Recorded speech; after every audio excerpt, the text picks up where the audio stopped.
16 diz assim: em verdade eu vos batizo com água, mas o que vem depois de mim é mais poderoso do que eu, do qual eu não sou digno de desatar as sandálias. Ele vos batizará com o Espírito Santo e com fogo. Com o Espírito Santo e com fogo. Irmãos, essa é uma das promessas mais poderosas da Bíblia Sagrada. Deixa eu te explicar um pouco como que funciona o batismo de fogo. Nós temos na Bíblia vários batismos. Você tem batismo do amor, Romanos 5:5. Você tem batismo nas águas, Marcos 16:16. Você tem batismo no Espírito Santo, Atos 2. E você tem batismo com o Espírito Santo. Existe uma diferença entre batismo no Espírito e batismo com o Espírito. Existe a diferença entre o Espírito Santo em você e o Espírito Santo sobre você. Em Atos 1:8 diz assim: contudo recebereis poder ao descer sobre vós o Espírito Santo. Se você pegar esse texto, você vai ver que existe uma diferença entre o poder do Espírito e a pessoa do Espírito. Olha o texto: recebereis poder, um produto, ao receber o Espírito Santo. Você viu? O Espírito Santo não é poder, não é fogo, não é unção, não é óleo. Ele dá tudo isso que eu disse, mas o Espírito Santo é uma pessoa. E todas essas coisas que antes eu mencionei representam a pessoa do Espírito Santo: poder, virtude, autoridade, óleo, água, vento, fogo. Tudo isso são sinônimos ou exemplos da pessoa, tipos da pessoa do Espírito Santo. Agora escute isso: a pessoa do Espírito Santo vem antes do poder do Espírito Santo.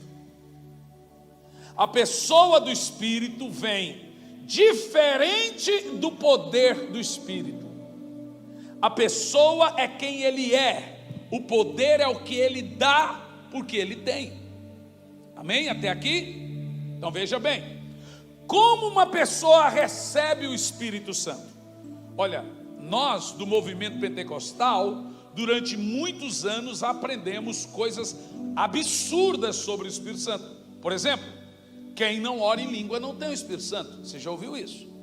Então você dizia assim: irmão, você não ora em língua? Não, não oro. Irmão, você tem que orar em língua, senão você não tem o Espírito Santo. Isso é um absurdo. Eu tenho um amigo precioso lá em Curitiba, e olha que eu já ensinei ele, mas não entra na cabeça dele não. Ele é querido, mas toda vez que eu vejo ele, ele fala: oh, meu querido irmão, você é tão precioso. Ele fala: sim, pastor, mas ora para eu receber o Espírito Santo. Dá vontade de bater nele. Eu falo: irmão, se você não tem o Espírito Santo, eu tenho o capeta. Porque aquele irmão, eu sei que as pessoas pecam, mas eu nunca vi ele pecando. Eu só sei que ele peca porque a Bíblia diz que ele peca, mas o irmão é cara crachá, quando chegar no céu ele entra direto. Sabe aquele irmão que quase arrota em línguas? Um homem de Deus, crente, mas não ora em línguas. E na cabeça dele, ele é inferior espiritualmente aos crentes que oram. É como se fosse uma segunda classe de crente. É quase como alguns europeus tratam imigrantes, segunda classe de ser humano. Mas a gente não tem problema com isso não. A gente sabe, todo mundo sabe quem você é. Olha, eu fui pregar em Jersey, na Inglaterra, e lá é a maior colônia de portugueses na Inglaterra. São os portugueses de Madeira. E os madeirenses são queridos, mas a gente não entende nada que eles falam. Até cá em Portugal tem que pôr a legenda. Gente, mas eles são queridos, carinhosos, carentes. E quando eu fui com meu amigo, dentro do avião, eu conversando com ele, e um inglês fazendo a entrega de água, essas coisas dentro do avião, percebeu E ele deduziu que a gente era português. Aí eu olhei para ele e falou: o que a gente queria? Eu falei assim: Ice Tea. Ele, obviamente meu sotaque não é deles. Ele falou: tea? Eu falei: yes, tea. Ele: tea? Eu falei: tea? E ele começou a rir, balançou a cabeça e disse: portugueses. Aí eu falei: rapaz, você viu? Ele está pensando que a gente é português e está com preconceito com a gente. Como lá tem muito portugueses, os portugueses também são, às vezes, tem muita xenofobia com portugueses. Aí o meu amigo falou assim: vou dizer para ele que é brasileiro. Eu falei: você não faz isso. Se ele está tratando a gente mal por ser português, se você falar que a gente é brasileiro, vai ser pior. Então deixa a gente passar por português. Sim, ti. Aí veio um outro inglês e viu que ele estava, mas deu uma lavada, o chefe deu uma lavada, pediu perdão, falou: sai daqui, deixa que eu atendo os portugueses. Fingimos que era portugueses, claro.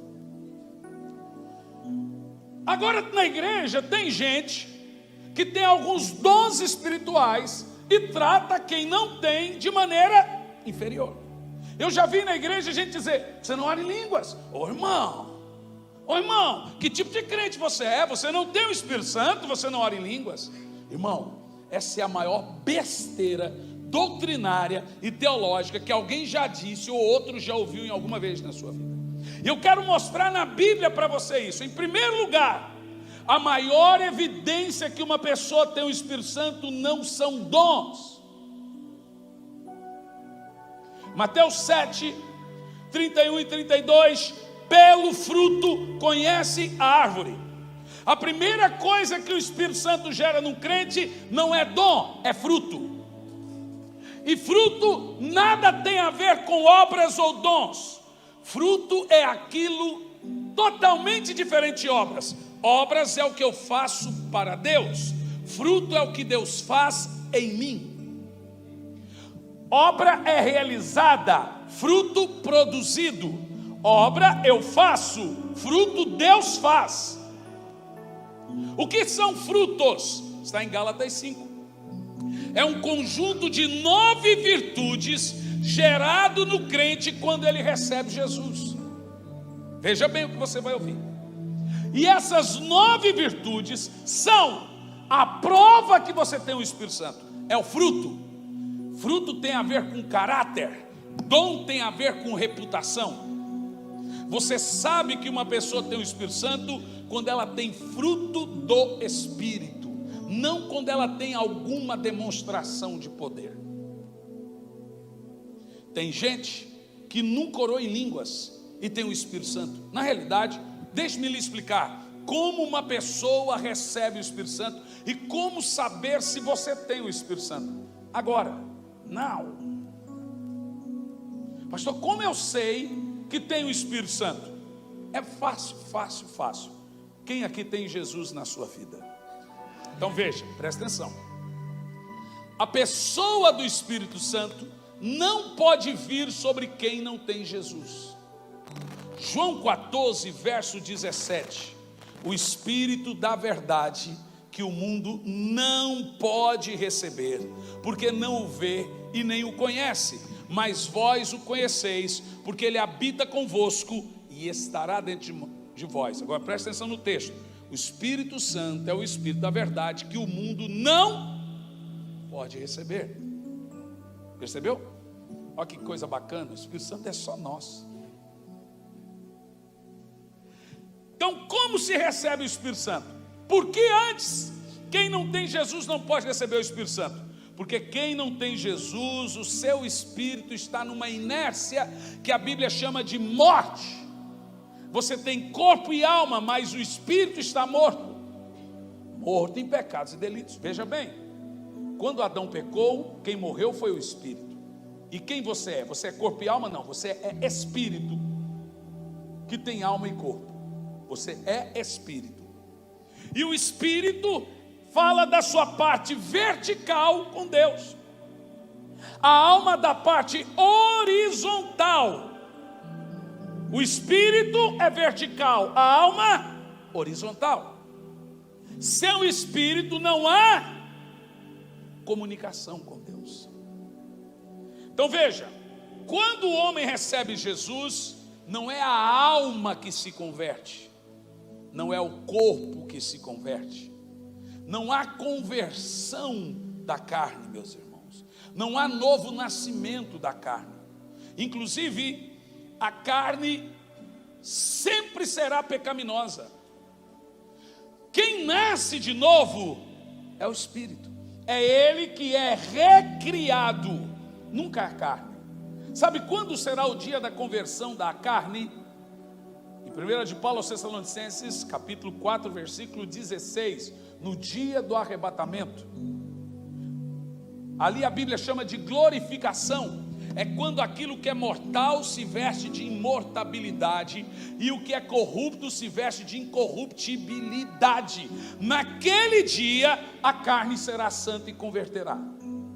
É quando a trombeta soa. Mas então a gente tem que entender então que a gente é pecador e se aceitar? Não, por vários motivos. Veja bem, quando você recebe Jesus, o seu espírito é recriado instantaneamente. Isso se chama novo nascimento. Com o seu espírito vivo, ele tem um formato de trono. Olha como é o seu espírito. O Espírito Santo instantaneamente, na mesma hora, vem do alto e se assenta no seu espírito. Entendeu? O Espírito Santo não mora na carne, o Espírito Santo não mora na alma, ele mora no espírito. Você não orou para receber o Espírito Santo, você não pagou o preço para receber o Espírito Santo, você não jejuou para receber o Espírito Santo, ele lhe foi dado gratuitamente por Jesus.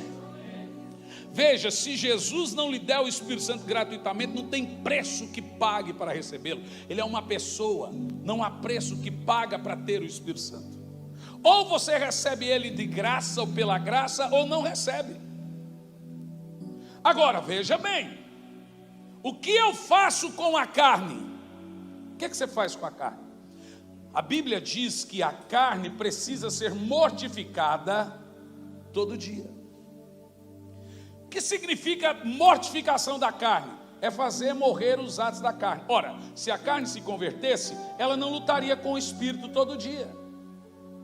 A carne é inimiga do espírito, ela luta com o espírito, ela vive inclinada para as coisas do pecado. Agora, por causa disso, você fala, a carne então não vale nada. Não vale mesmo. Mas prevendo e sabendo disso, Deus providenciou alguns meios e mecanismos de mortificação. O que é mortificação? Calar a carne, calar os efeitos da carne. Quando eu falo carne, é tudo que não presta em você. E como a gente mortifica? Em Romanos 8, 26 diz: da mesma forma, o Espírito Santo nos ajuda em nossa... Viu só? Viu como você não pode usar a fraqueza da carne como desculpa? Porque o Espírito Santo foi lhe enviado por causa da carne, por causa da fraqueza da carne. Não é porque você é forte, é porque você é fraco. E agora o Senhor, vendo que o Espírito está vivo, o seu Espírito está reinando em vida, o seu Espírito é um templo do Espírito Santo, mas a carne ainda é adâmica, a carne ainda tem serpente, a carne ainda tem pecado. Ele enviou o Espírito Santo para te ajudar a mortificar a carne, ajudar na fraqueza. E para isso, existem mecanismos de Deus para ajudar você a vencer a fraqueza. Quer ver os mecanismos? Falei de um ontem. Oração. Olha só, Romanos 8, 26 diz: o Espírito nos ajuda em nossas fraquezas. Mas por que nós temos essas fraquezas? O resto do texto diz: porque não oramos como convém. Por que nós caímos? Você viu de onde nascem as fraquezas? Da falta de oração. Pode não parecer, irmão, mas é o jejum.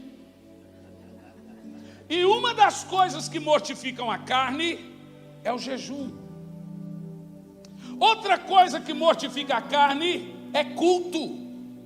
Você já percebeu que essas coisas, a gente já parou para pensar? O que é uma pessoa religiosa? Por que acusam católicos de religiosos? Porque eles vão na igreja, mas continuam a fumar. Eles vão na igreja, mas continuam a beber. Eles vão na igreja, mas continuam com seus atos de vida, que não mudam. Isso é religiosidade, é mudar o seu status, mas não afetar o seu caráter. Se você vem à igreja, mas não muda de vida, você é um...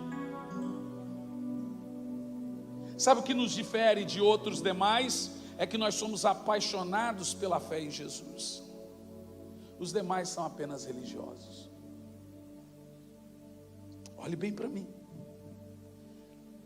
Quando o Espírito Santo veio e se assentou no seu espírito, naquele dia, ele começou a gerar o fruto em você. O que é o fruto do Espírito, meus irmãos? Preste atenção que não é frutos no plural, é fruto no singular. Eu menciono frutos no plural para melhor entendimento, mas é um fruto, como uma mexerica, de 9 gomos. O termo fruto no Espírito está no singular e tem um pronome pessoal, é o fruto. Deixe-me te explicar o que é fruto do Espírito. Olhe bem para mim. A Bíblia diz que o Espírito Santo pairava sobre as águas.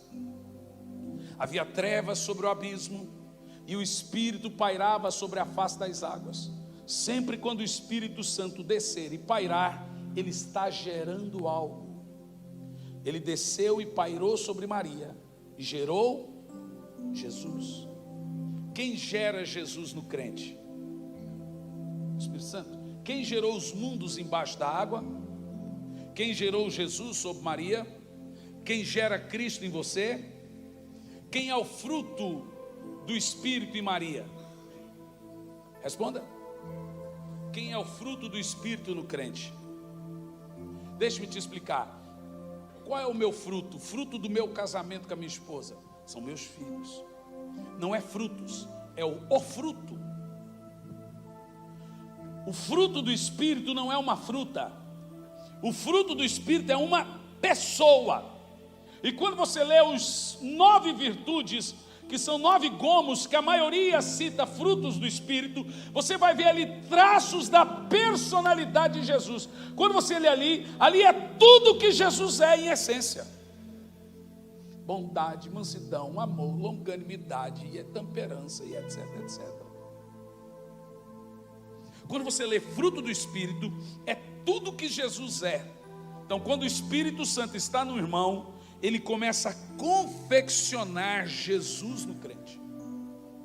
E o processo de Jesus sendo gerado em você é o mesmo processo de Jesus sendo gerado em Maria. Embrionário, crescendo e desenvolvendo, até você chegar à estatura de um varão perfeito. Por isso que Paulo diz: eu estou gemendo com dores de parto, até que Cristo seja gerado em vós. Ele falou isso para crentes.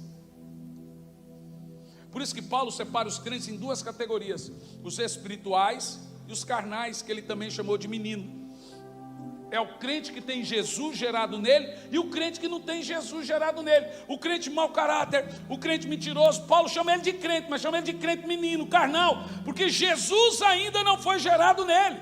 E agora Paulo diz: vocês aí, crentes carnais, crentes meninos, eu estou chorando para Jesus ser gerado em você. Eu tenho gente na igreja que anda igual quem não fosse crente, se comporta como piriguete. Sabe o que é piriguete? Tem piriguete aqui na Europa? Você sabe que piriguete não sente frio, né? Você já viu piriguete sentir frio? Não sente. Se sentisse, não vestia do jeito que aquelas roupas vestidas da vaca assim, ó. Eu chamo de carabina. Carabina de matar crente. Sabe o que é carabina cá em Portugal? É uma arma. Piriguete tem em tudo que é lugar no mundo, gente. Mas no Brasil elas são profissionais, o resto são amadoras. E aí eu fico vendo, falo, meu Deus, isso lá é roupa. Você sabe, esses dias tem um programa no Brasil chamado Companhia da Moda. Aí vai lá as pessoas com a roupa que ela tem, e os estilistas vão falar assim: essa roupa só é brega, essa roupa... Aí veste uma roupa certa. Aí foi uma crente com uma roupa. Está na internet, tu pesquisa lá. O estilista olhou e falou assim: esse vestido você usa para onde? Para ir na igreja. Falar. Aí o estilista todo alegre. Você, menina, isso lá é roupa de ir na igreja? Olha o tamanho desse decote. Eu teria vergonha de ser crente na sua igreja. Eu falei, credo. Precisou uma pedra falar. Né? A pedra clama.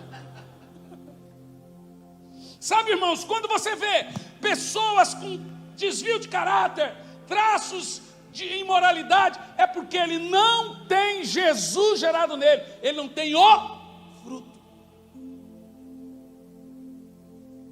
Então veja, o único, primeiro e maior papel da pessoa do Espírito Santo dentro de você é gerar Jesus em você. Por isso que em João 16:9 diz que ele que convence do pecado, justiça e juízo. Qualquer transformação de fora para dentro é religião. Qualquer transformação de dentro para fora é do Espírito Santo. Deus nunca vai mudar você externamente antes de mudar você interiormente. Qual o problema da religião? As pessoas têm cara de crente, jeito de crente, diz glória a Deus, aleluia, terra, um manto, Jeová, paz do Senhor. Na igreja é um santo, em casa um satanás.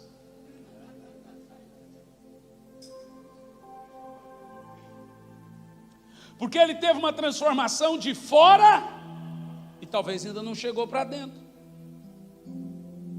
Mas quando o Espírito Santo vem, ele vem primeiro em você, para depois sobre você. São dois batismos. O primeiro é quando você se converte, é quando ele vem em. Depois é quando ele lhe reveste fogo, que é o batismo de fogo. Mas esse é um outro processo. Se o Espírito Santo lhe der dons e poder sem transformar seu caráter, você vira um demônio. Você já viu gente endemoniada?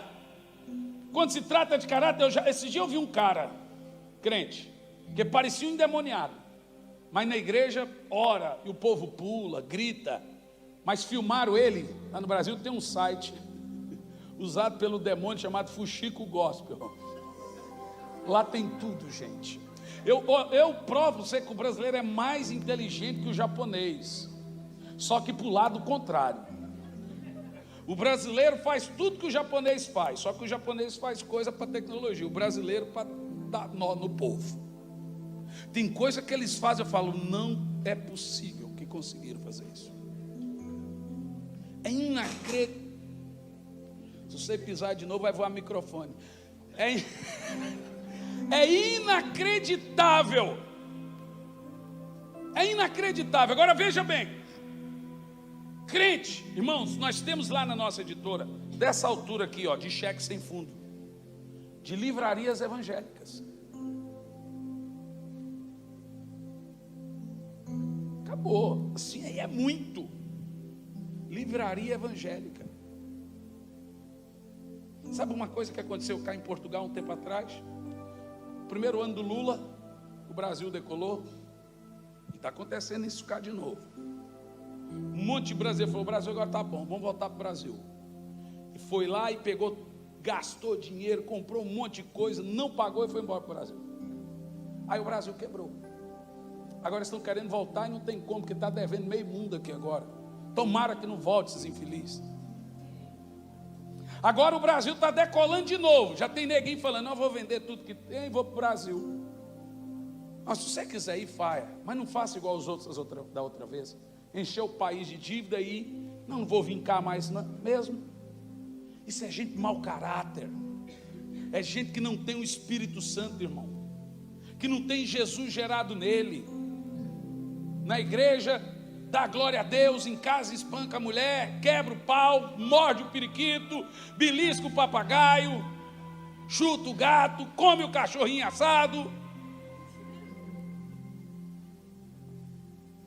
Agora preste atenção no que você está ouvindo. O único papel do Espírito Santo dentro de você é fazer você se parecer com Jesus. Romanos 8, verso 29. O que antecipadamente conheceu, também os predestinou para se tornar a imagem e a semelhança de Jesus, para que ele seja o primeiro entre muitos. Você percebeu? O papel do Espírito Santo é que cada dia você vá se parecendo com Jesus. E como você vai se parecendo com Jesus? O fruto vai desenvolvendo. É tremendo. Isso é o Espírito Santo em você. Em você. A pessoa do Espírito Santo é diferente do poder do Espírito Santo. E ela vem diferente do poder do Espírito. A pessoa do Espírito veio do alto, veio automático. Você não precisa pagar preço, você não precisa orar, jejuar. Quando você recebe Jesus, na mesma hora o Espírito Santo vem sobre você. Você não precisa ter nenhum dom, você já tem o Espírito Santo se tiver Jesus. Pastor, eu não oro em língua. Você tem o Espírito Santo. Agora o que você precisa? A diferença. O papel da pessoa do Espírito é te fazer ser melhor. Melhor pai, melhor mãe, caráter, etc, etc, etc. O papel do poder do Espírito é diferente. Escute bem isso.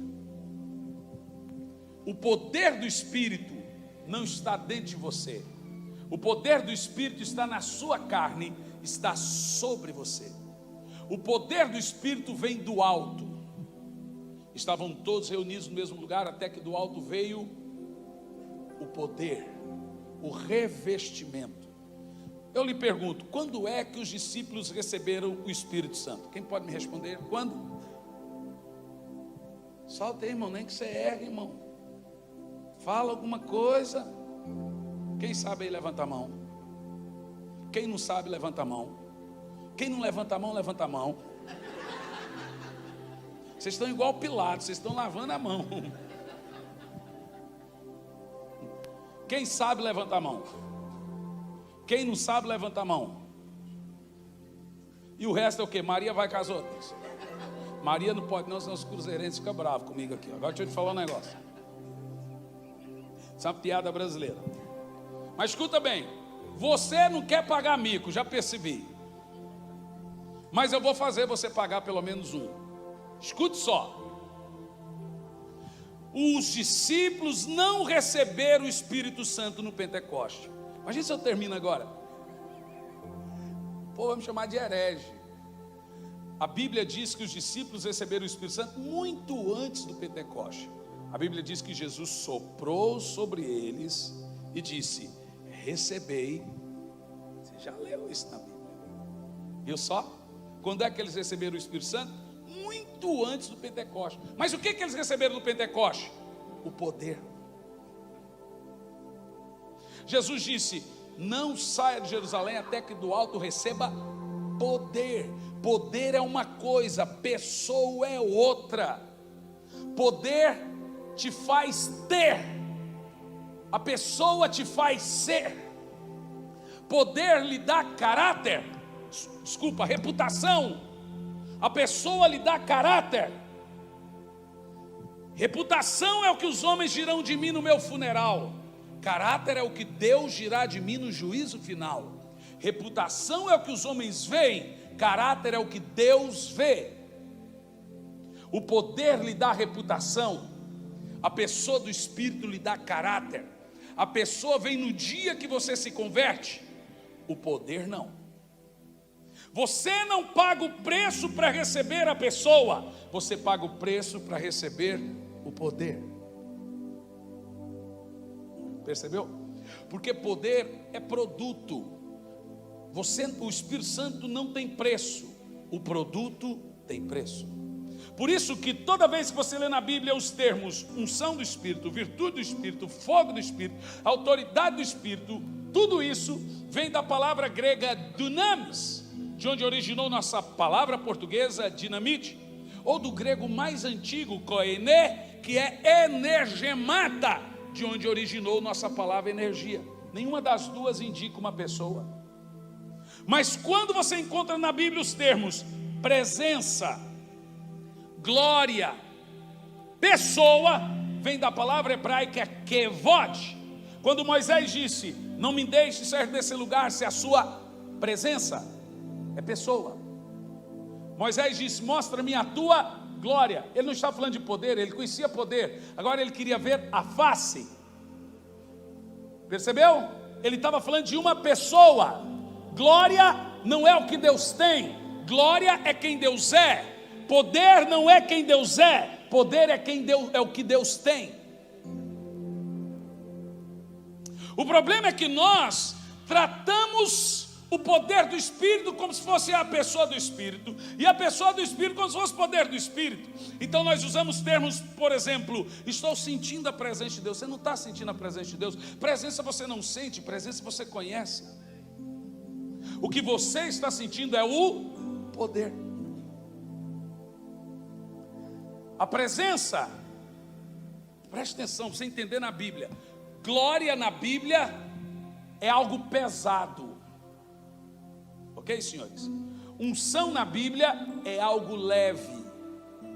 Quando fala da glória da pessoa, sempre você vai ler o peso da glória. A glória pesou, a glória desceu e todos caíram. Quando a glória vinha, eles caíram. Mas quando você vai ler na Bíblia sobre unção, são coisas leves. Um ambiente de unção é diferente de um ambiente de glória. No ambiente de glória você só ouve choro, lágrima. Sabe o que é aquele choro silencioso que fica assim, que mistura lágrima com ranho e baba? Você já fez isso?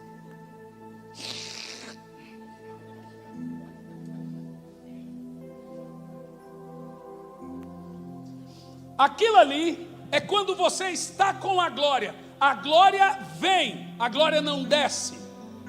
A glória é, o poder desce, o poder é dado, a glória se conhece.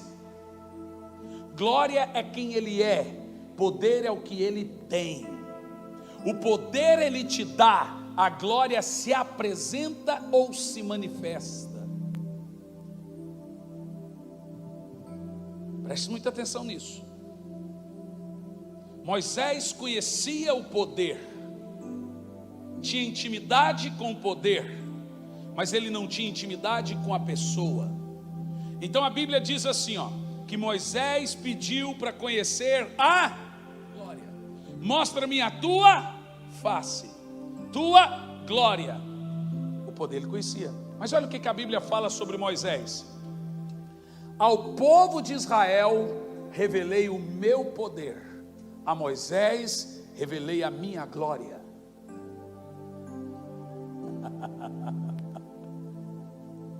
Você percebeu? Israel não conheceu a face de Deus e nem a glória, eles conheceram o poder. Tem muita gente na fase do poder. Agora deixe-me te explicar isso. Por isso que eu costumo pregar sobre os 3 níveis da oração, as 3 dimensões de intimidade com Deus. A dimensão do átrio, a dimensão do lugar santo e a dimensão do santíssimo. Jesus falou sobre os 3 níveis e dimensões da oração. Ele disse: pedi. Vamos lá, gente. Vamos lá, minha gente. Pedi, buscai, batei. Uau! Todo que pede, todo que busca, todo que encontra. Bom, senhores, põe aqui para mim, Anderson 2. 3 cadeiras, por favor. Isso é bom brincar com ele, porque ele é mais tímido que o pastor Anderson. Eu vou te explicar como funcionam as 3 dimensões da glória e do poder. Preste muita atenção. Para você entrar na presença de Deus, não é fácil. Para você ter um contato com a glória, não é fácil. A maioria de nós temos contato com o poder. Funciona mais ou menos assim, pra você entender. Obrigado, 02. É bom quando você sente em casa que você tira com todo mundo, né? Olha lá. Aqui, essa primeira fase é a fase do átrio, do pedir. A Bíblia diz que no no tabernáculo de Moisés tinha 3 estágios. E o primeiro estágio era onde o povo levava os seus pedidos. Esse é o estágio do poder.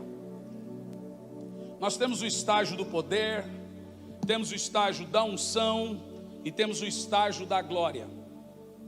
99,9% dos crentes ficam só na fase de pedir.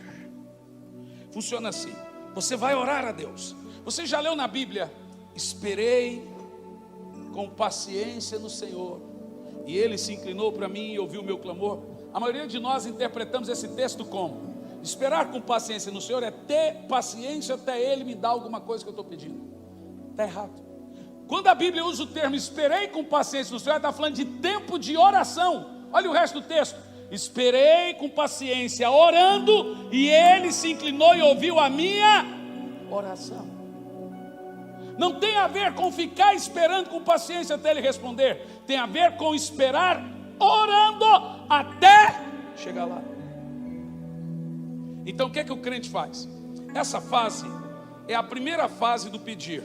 A maioria de nós, quando oramos, começamos aqui: Senhor, preciso, me dá, me cura, me dê, faça, aconteça. Essa fase não está errado, senhores, mas não é só isso. São 3 dimensões para alcançar o coração e a glória de Deus. A Bíblia diz que Deus está escondido em lugares altos. Não é qualquer um que chega lá. A renúncia. Então aqui você está orando. Eu costumo dizer que a primeira meia hora da oração é só fadiga e cansaço. A primeira meia hora da oração é assassinato de carne. A carne não gosta de orar. Então quando você ora meia hora, você fica... aí você acorda, glória, aleluia. Esse dia a gente estava num culto, tinha um pastor que estava sentado à frente, ele estava com muito sono. E aí ele cochilava enquanto o Luciano pregava. Aí quando ele acordava, aleluia. Aí estava eu e o Jean. Falei: Jean, presta atenção nele. Toda vez que ele acorda, ele dá um glória a Deus, aleluia. Aí uma hora o Luciano falou uma coisa mal. Eu não sei o que, ele, aleluia. Eu falei: viu? Estava dormindo. Olha só, quando você começa a orar, você entra na primeira fase da dimensão do Espírito. São 3. Você pede. Mas se você esperar com paciência, você está orando, meia hora a carne vai calando. E você vai avançando. Quando você, aqui ó, pedi, e dai-se-vos-ai. Buscai. Agora você entra na fase do buscar. Você já percebeu que quando você fica mais de meia hora orando, os próximos 30 minutos começam a rolar lágrimas? Aqueles pedidos começam a ficar para trás. Não é que você não vai pedir, é que tem coisa mais profunda onde você está avançando. Você está agora buscando. Todo que pede, todo que busca, e você continua esperando orando, e você vai avançando. Cada minuto orando você vai avançando. Mas você chega aqui, o telefone toca. Opa, peraí. Oi, não sei o que. Aí você tem que voltar daqui de novo. Já viu isso? Não. Aí você está avançando. Aleluia, aleluia. Daqui um pouco dá fome. Você vai lá comer. Volta do zero. Mas você agora está esperando com paciência. Esperei com paciência no Senhor. Ai, meu joelho está doendo já. Ele se inclinou para mim e ouviu o meu clamor, me tirou de um charco de lodo e me livrou do que era mal. Agora você passou a fase do buscar. Quando você está bem aqui, esse é um momento em que o crente aprendeu a orar. E quando você sabe orar, a oração tem óleo, então não é mais ferro com ferro. Você já está à sua porta, fazendo o quê? Batendo. Todo que bate se abre. Agora, quando você tem esse ato de fazer isso diariamente, no outro dia, quando você vier orar, você já não chega mais aqui nessa dificuldade. Aqui é a esfera da alma. Aqui a carne fala, aqui você tem que orar e lutar contra pensamentos divaneios. Pensa na conta, no cachorro, no menino. Ei, cala a boca, Senhor, o Senhor entendeu, o Senhor está entendendo? Aqui é mais difícil, porque você está na esfera da carne. Aqui é a esfera da alma, e aqui é a esfera do Espírito. Vamos lá, diga comigo: átrio, lugar santo, santo dos santos. Diga comigo: carne, alma e espírito. Diga comigo: pedir, buscar, bater. Sabe o que indica que um crente é menino? Que ele só sabe fazer uma oração na vida. Ele só ora quando tem dor, só ora quando tem problema, só ora quando tem algo a pedir. Criança não ama, gente. Você sabia que criança não ama? Criança não nasce amando. Criança aprende a amar. Primeiro ela aprende a sentir falta, depois ela aprende a amar. Por isso que criança fala assim: se eu fizer isso meu pai me bate. Ela cresce. Se eu fizer isso meu pai fica triste. Em terceiro lugar, quando ela fica madura e adulta, ela diz: não vou fazer isso porque eu amo meu pai. Você entendeu isso?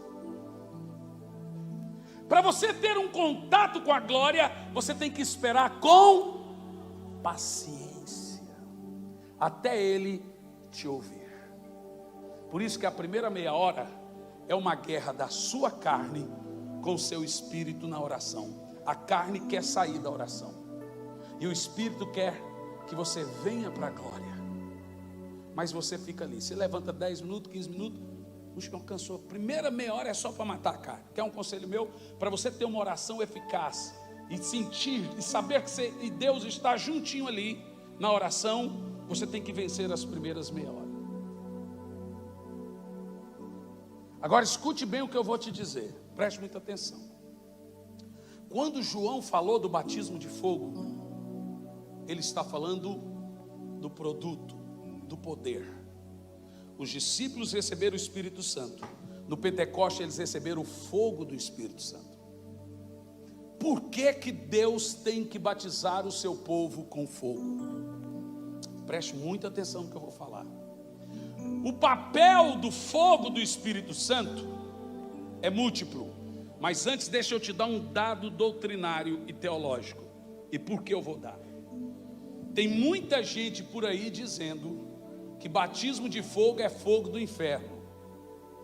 Você não tem que buscar o fogo do Espírito, porque Jesus, o fogo é o fogo do inferno. O povo que fica ouvindo Nicodemos, Graconato, esses tradicional aí, já não quer mais orar em línguas. Então deixa eu te dar um dado teológico. Eu encontrei com um desses tradicional cabeçudo aí no aeroporto, olhe bem. E ele chegou assim: Hernani, estou sabendo que na sua igreja tem pastora. Eu falei: tem. Onde é que está pastora na Bíblia? Eu falei: no mesmo lugar que está o reverendo. Ele falou: mas não tem reverendo na Bíblia. Eu falei: pois é, reverendo.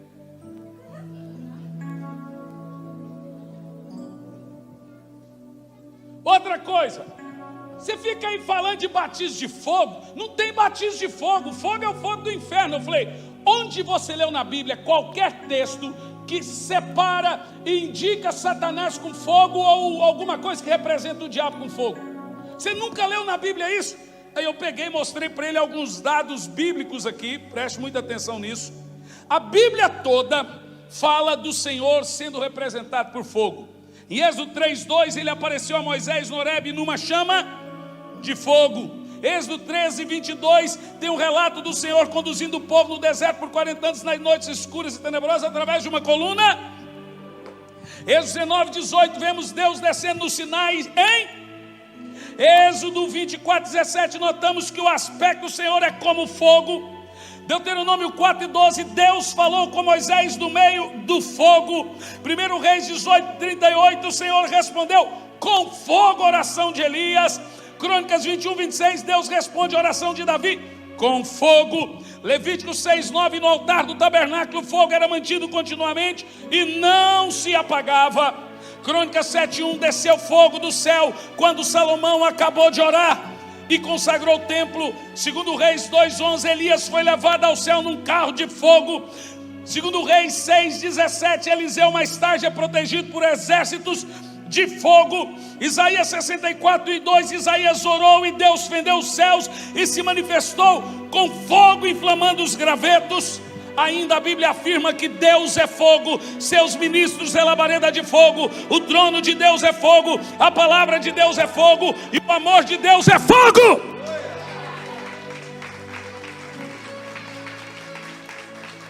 Se você ler o meu livro Anjos e Demônios, a realidade do reino espiritual, eu falo de anjos e demônios. Você sabia que a composição dos anjos é a mesma nossa? Os anjos foram criados iguaizinhos a nós. A Bíblia diz que Deus fez um boneco e soprou na narina o fôlego de vida. Amém? Da mesma forma, Deus fez os bonecos dos anjos. Está lá na Bíblia. E Ele soprou nos anjos. A única diferença é que a matéria-prima dos anjos é diferente da nossa. A gente é da terra, eles do céu. Mas você sabe quais são as duas matérias-primas do céu? Fogo e ouro. Não entendeu, vou embora. Planeta azul, não é possível. Aí, ó, agora você reage. Olha só, a Bíblia diz que os anjos de Deus são ministros labareda de fogo. Mas não é só os anjos. A Bíblia diz que o crente batizado do Espírito Santo também é ministro labareda de fogo. Significa que eu naturalmente sou da terra, mas espiritualmente eu sou semelhante a anjos. Quando olham para mim, no reino espiritual é como se eu fosse um Sayajin.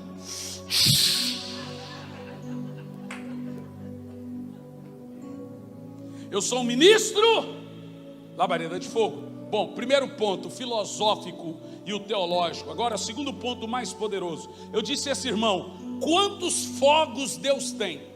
Ele, what? Falei, quantos fogos Deus tem? Deus só tem um fogo. Você sabia que o fogo que queima no inferno é o mesmo fogo que está no céu? Quem acendeu um fogo no inferno foi Deus. Charles Spurgeon dizia que o fogo do inferno é o fogo de Deus, por isso que queima e depura almas. Preste atenção.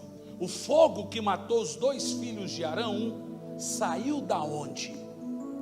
Do altar. O fogo que matou Ananias e Safira era de quem? Do Espírito. O apóstolo Paulo diz que todos nós vamos comparecer diante do trono do Senhor, e o fogo vai provar que tipo de crente você é. Se é madeira, feno e palha, o fogo.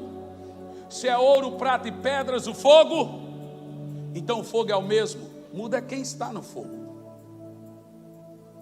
De tal forma que o fogo, o batismo de fogo do Espírito, ele é tanto para poder quanto para destruição. De tal forma, meus irmãos, escute isso, que aquele crente, quando tem contato com fogo, ele é purificado. Lembra que tocou na boca de Isaías com uma brasa que nem os anjos conseguiram pegar? E essa brasa saiu da onde? Do trono. Ouro melhora com fogo. Prata melhora com fogo. Pedras preciosas melhora com fogo. O fogo não é bom, é para quem é carnal. Aí é madeira, feno e palha e se queima. Por isso, quando a Bíblia fala de batismo de fogo, isso é bom e isso é mau. Em primeiro lugar, o batismo de fogo, ele tem uma missão: santificar quem tem contato com fogo. Lembra de Isaías? Ele depura o ouro, ele purifica, ele transforma, ele queima a impureza, ele batiza. Quando você tiver uma experiência com Deus, um batismo de fogo, isso vai mudar você completamente. Em segundo lugar, o batismo de fogo é dado para capacitação. Funciona mais ou menos assim: depois que os discípulos tiveram contato com fogo, então eles puderam curar, profetizar e ganhar almas. Jesus diz: não façam nada até que do alto recebam poder. Quando o fogo desce, o Espírito Santo está lhe dando dons, ativando você. Quando o fogo vem, você começa a ser ativado com muitos e muitos outros ministérios.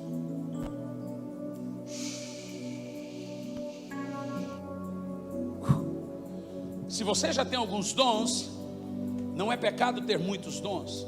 Eu conheço gente que tem 5, 10. Eu conheço gente que tem todos os 9 dons. Eu conheço gente que tem os 5 ministérios. Eu conheço gente que é apóstolo. Apóstolo não é que anda de jatinho, ok, senhores? Apóstolo é o missionário. É o coitado que está lá na Zambia. Zambia é bom, né? Está lá no Malawi. Porque tem gente que pensa que apóstolo é o vice-presidente do céu. Apóstolo, a palavra apóstolo é apóstolos, que vem a nossa palavra latim de missionário. Então, coitado do apóstolo, na realidade, é o que mais não tem nada. Mas eu conheço gente que é apóstolo, que é profeta, que é evangelista, e que é pastor e que é mestre. A minha esposa diz que dos 5 ministérios eu tenho pelo menos 3. Mestre, eu amo ensinar. Evangelista, então, eu sou pirado. É minha droguinha. Ganhou alma, eu já. É o que eu amo fazer na minha vida. Pastor, eu tenho almas para pastorear. Agora, se eu sou apóstolo, nunca levei um tapa por amor a Jesus. Talvez um dia, mas agora ainda não. Mestre, apóstolo, não sei. Você percebeu? Então, tem algum dom que você gostaria de obter? Pastor, mas só pode perguntar isso. A Bíblia diz que nós temos que buscar os melhores dons. Então é bíblico você falar: Senhor, tem tal dom que eu gostaria de ter e não tem. Dom é a mesma coisa que você chegar: ei, me dá isso que eu não tenho. E quando você quer receber tal dom, é o contato com o fogo do Espírito que ativa em você o dom que você não tem.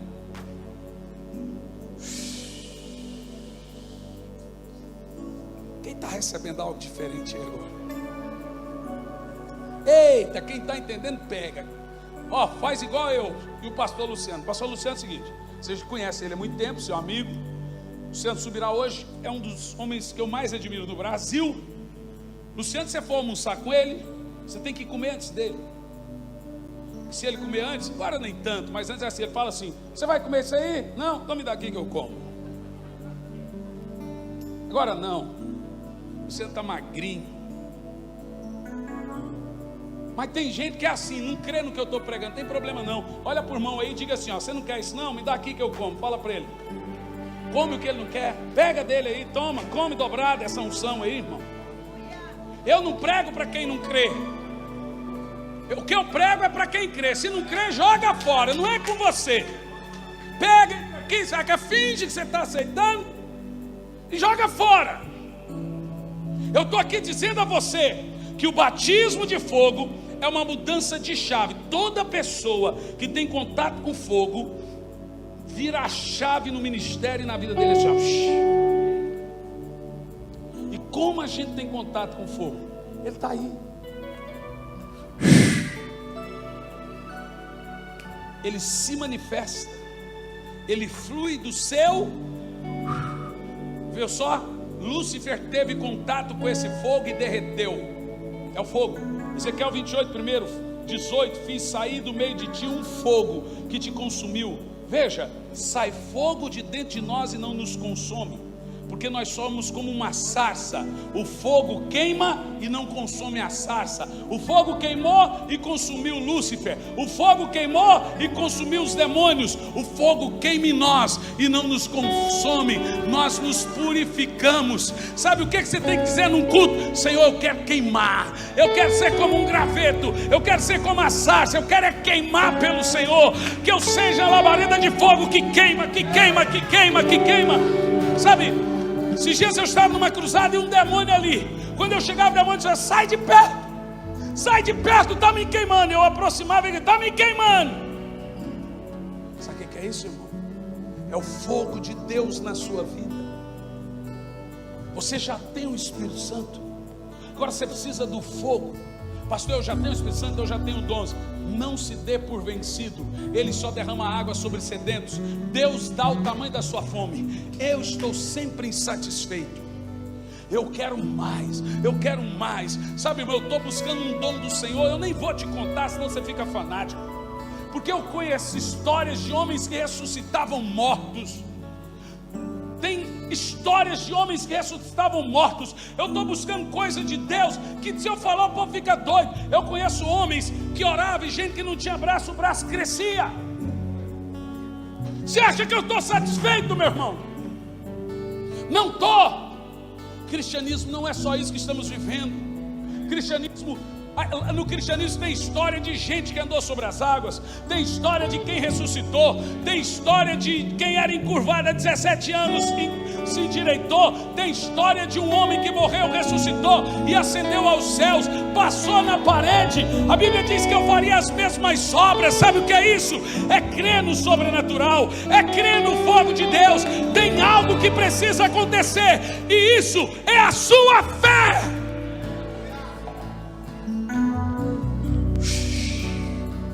Começando a ver, a Bíblia diz no Pentecoste desceu correntes de fogo na cabeça dos irmãos. Eu estou começando a ver correntes de fogo sobre alguns aqui agora. Ei, faz alguma coisa!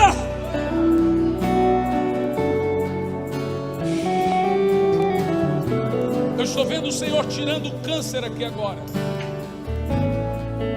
O Senhor está me mostrando coisas aqui agora. Gente curada lá no Brasil, gente curada em hospitais. Eu estou vendo coisas acontecendo aqui agora. Faça algo. Começa a ter contato com esse fogo agora. Começa a ter contato com esse fogo agora.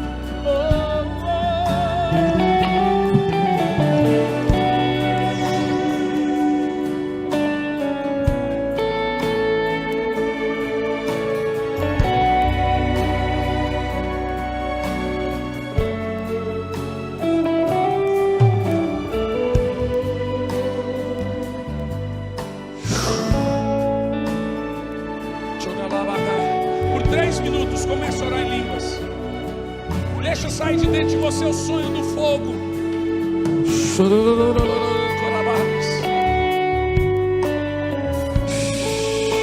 Quem aqui não tem tal dom e gostaria que o Senhor lhe desse hoje? Fale esse dom agora. Ele vai ativar dons aqui nessa noite. Abra a boca e começa a profetizar aí agora. Abra a boca e começa a profetizar aí agora.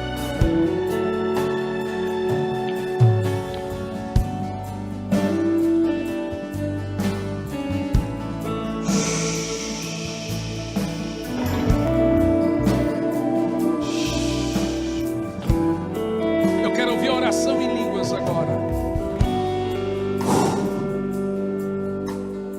Olha,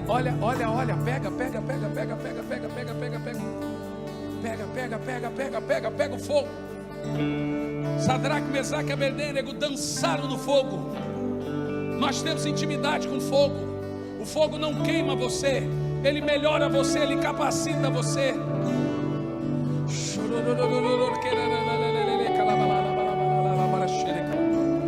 Quando o fogo do Espírito vem, ele muda a atmosfera. Ei, toca nesse fogo agora. Teu Espírito está aqui. Seja ativado agora. As evidências surgirão. Teu Espírito está. Consegue, tem mais. Recebe. A atmosfera já mudou. Teu Espírito está aqui. As evidências surgirão.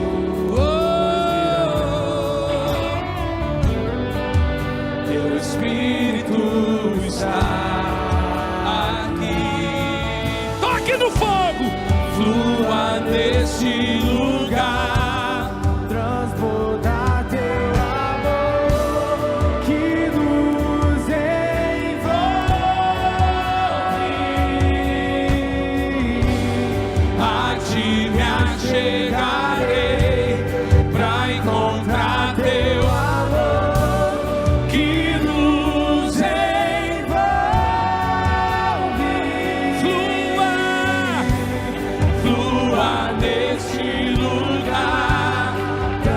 transbordar teu amor que nos envolve.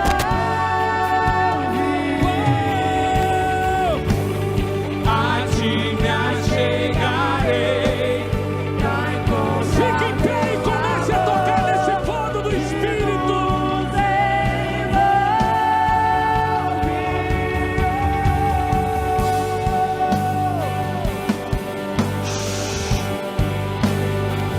Se coloque de pé e comece a buscar o fogo do Espírito. Seja avivado na sua vida nessa noite.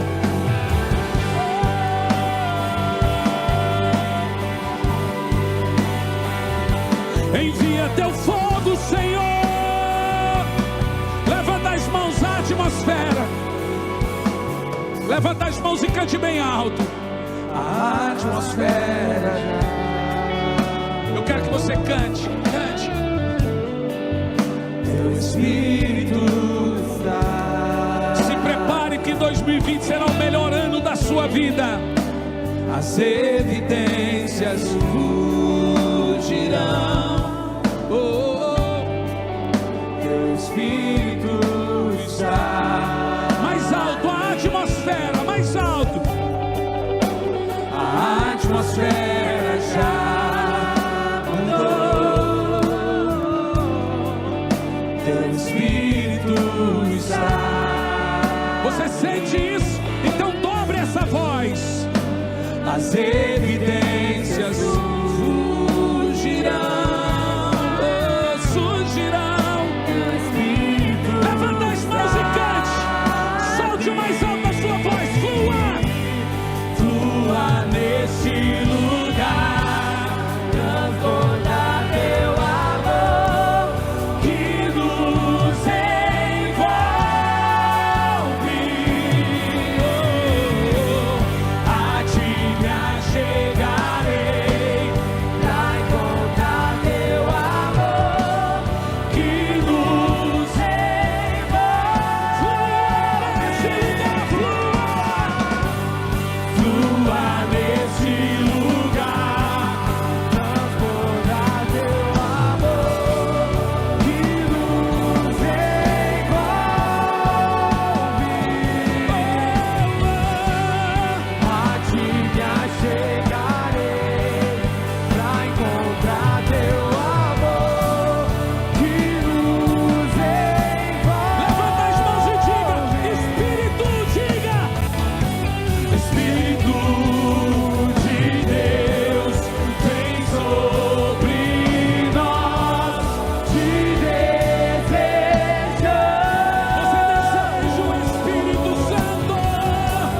Teu reino vem, faz eu querer, inunda a terra. Espírito de Deus, vem sobre nós, te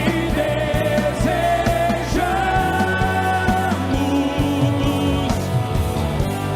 Teu reino vem, faz eu querer, inunda a terra. Eu quero ouvir só a igreja. Espírito de Deus, só a igreja. Espírito. O tamanho da sua fome é o tamanho do seu grito. Mais alto, mais forte, mais alto, mais forte. Deixa esse fogo descer sobre você. Teu reino vem, faz eu querer, inunda a terra. Espírito de Deus. Uou! Espírito de Deus, vem sobre nós, te desejamos.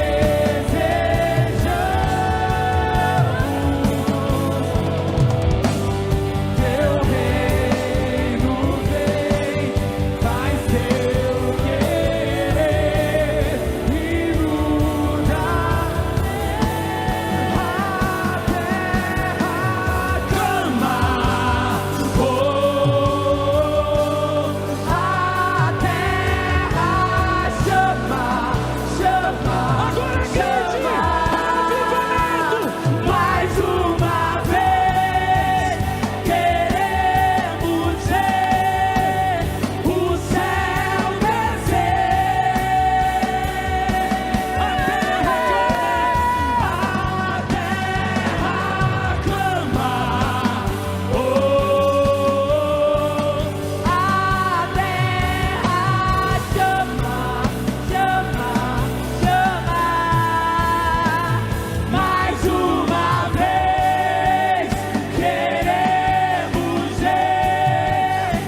aviva-nos, vem fazer o que nenhum homem fez, vem fazer o que a história nunca viu, vem cumprir o que escrito em Joel.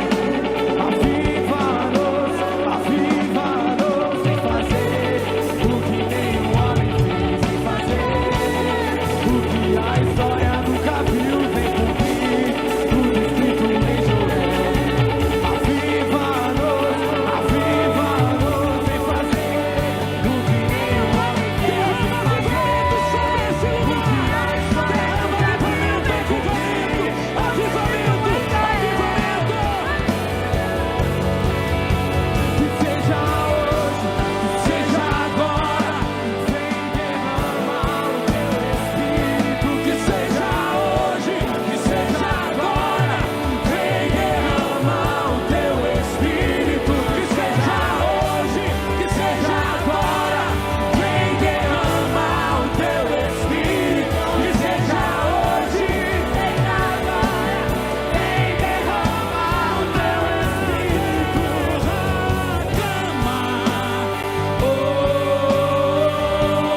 A terra chama, chama, chama. Mais uma vez queremos ver o céu descer. A terra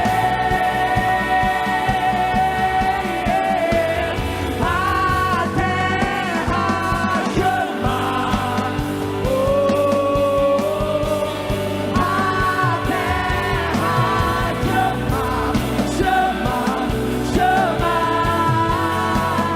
Mais uma vez queremos ver o céu descer.